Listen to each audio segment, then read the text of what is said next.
All right, so welcome back, everybody, for another deep dive.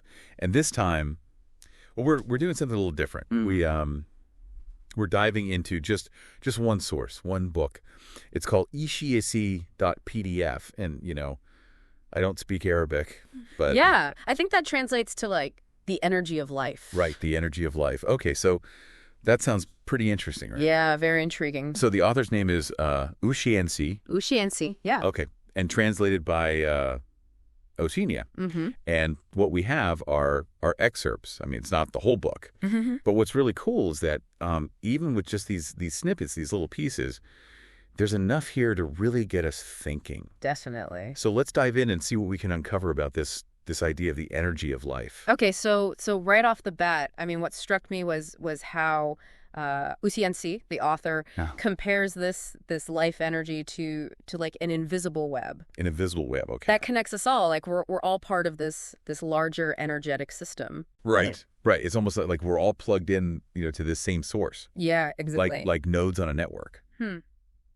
And there's this one excerpt. It's so fascinating. It talks about how life energy. It's similar to this ancient concept of prana. Prana, yeah. Yeah. I've heard of that. I think it's from like yoga and Ayurveda, right? Right, exactly. And it's this idea of like a vital life force, And Brown seems to be suggesting that this life energy, it's not just some abstract idea, but it's something real, something tangible, something we can actually like tap into. That's a pretty bold statement. Yeah, it is. It is. I mean, how do they even back that up? Well, they use this really interesting analogy. They compare it to how a tree, how a tree draws energy from the sun, right? Correct. Through photosynthesis. Right, yeah.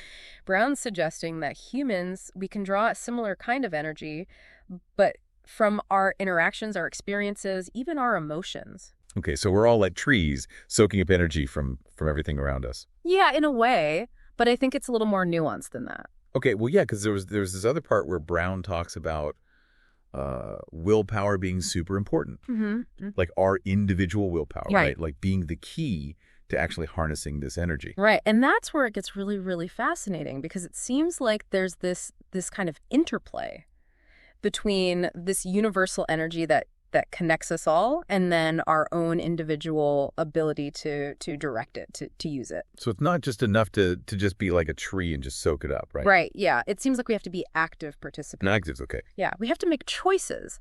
There's this passage, I think it was towards the end of one of the excerpts, where Brown describes this life energy as like a river. A river. And we can choose to just kind of float along, wherever the current takes us, or we can learn to navigate, to row, and ultimately to direct our own course.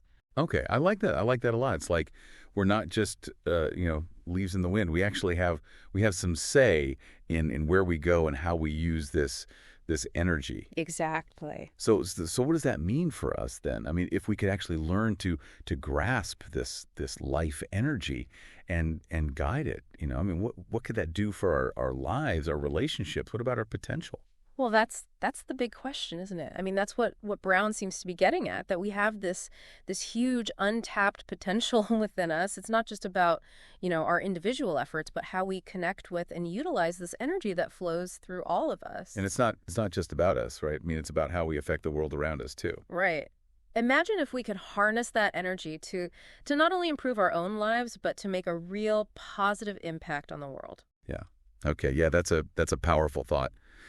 So even with just these little pieces, these excerpts that we have from the energy of life, it's clear that this book and this idea of life energy is, it's pretty big, right? It's a big concept. Yeah, it really is. It challenges us to think about ourselves, our place in the universe in a whole new way. And it leaves us with this really profound question.